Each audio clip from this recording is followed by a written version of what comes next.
is yours, the world is yours. It's mine, it's mine, whose world is this?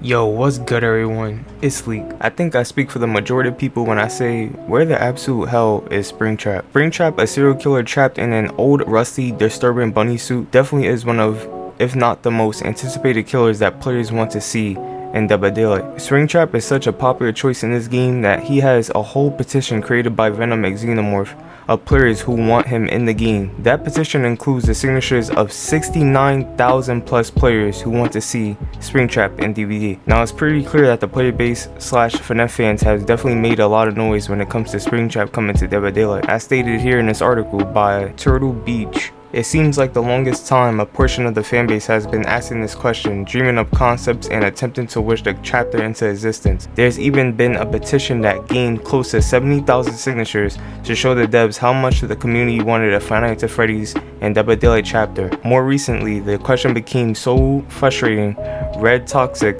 that the mods on the Dead by Daylight subreddit had to actually ban Five Nights at Freddy's as a topic. Now of course there are most people who argue that Springtrap just doesn't fit in a horror game like Dead by Daylight. Don't get me wrong, your opinion is your opinion, but I highly disagree. Majority of people that say Springtrap doesn't fit tend to reflect on how exactly Springtrap will play in Dead by Daylight. Comments like, how would he work? Springtrap is just a man in a broken suit. He has no ability besides M1ing.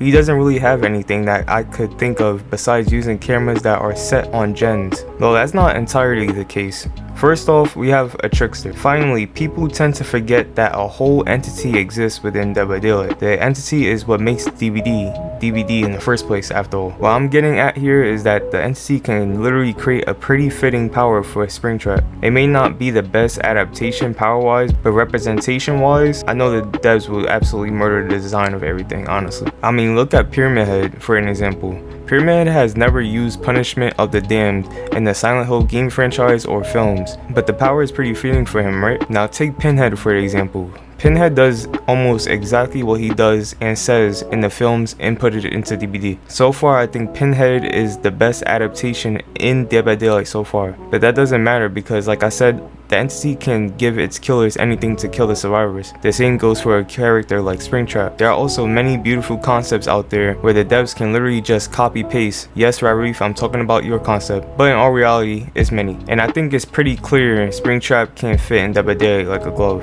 Speculation really began to increase when we got the Pinhead teaser. Players assumed that clues were thrown at us by the devs for Springtrap's arrival. Those clues being 1987, which in FNAF case relates to the bite of 87, that's on the top right of the screen, and SLP, super long play, in FNAF's case, you have to survive the night for 6 hours, that's at the bottom left of the screen. Many began to truly speculate if Springtrap was finally coming, until we got this. At that point, some FNAF fans were indeed kinda pissed. Like in this one post, okay wait, I've just realized now you've removed the 1987. You did that on purpose to make FNAF fans still hopeful. Not cool behavior. 1987 is the year Hellraiser released. That was true, by the way. You know, the thing that's really good about that post is that the devs clearly know we want Springtrap and they are just messing with us. Artist releases, Sadako releases, still no sign of Springtrap until finally we get a post by the devs themselves. A newspaper filtered post with the caption reading, "Help Wanted." Now when I tell you that literally everyone and their moms thought this was finally it, we thought it was finally it. We got several newspaper filter posts with suspicious captions possibly relating to Springtrap. Y'all remember this, right? Man, it's a damn shame, yo. Shaking my head. As players grew more and more confident that the anniversary killer was finally going to be Springtrap, we got a few leaks.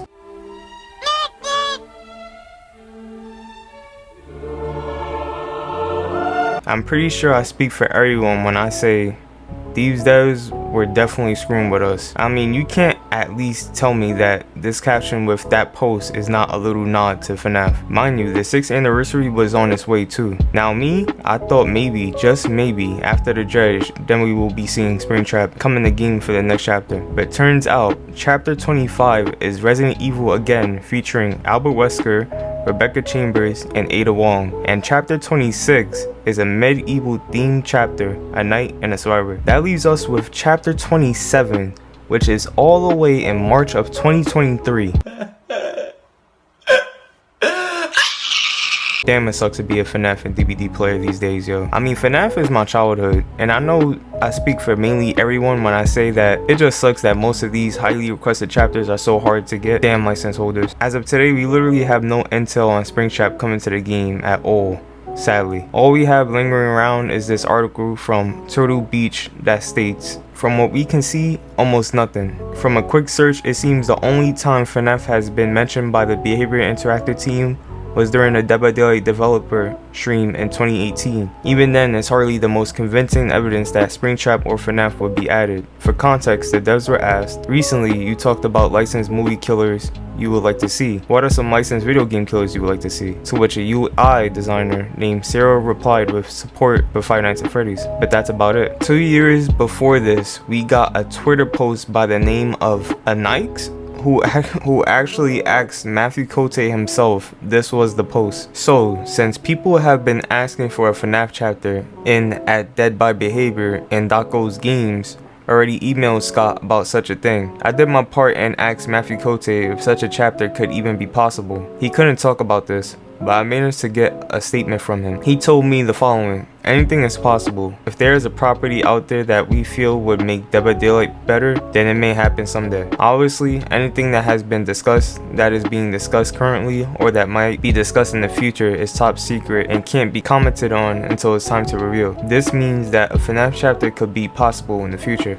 Of course, they can tell us nothing about upcoming chapters at all, but it does feel great to hear him say that, yet here we are. What really sucks is this post by Scott Colton himself saying, yeah, no collabs for now, including Fortnite or Fall Guys, focusing on solo FNAF projects this year. Yeah, Scott happens to be a huge troll, but it seems like he's maybe telling the truth now that I look at it. I just feel for a chapter so huge alongside Friday the 13th, etc., that we would have had Springtrap already. I know these devs definitely care about the community and what we want, but I generally feel like Scott Colton or whoever holds those rights to Five Nights at Freddy's right now do not want to collaborate with Behavior for some reason. Remember, it's not Behavior's fault that most requested chapters aren't in the game right now. It sucks, but it is what it is at this point, and we really can't do anything about it, and that's the sad part. But anyways, let me know what you guys feel about Springtrap not coming till possibly next year. I will read every comment.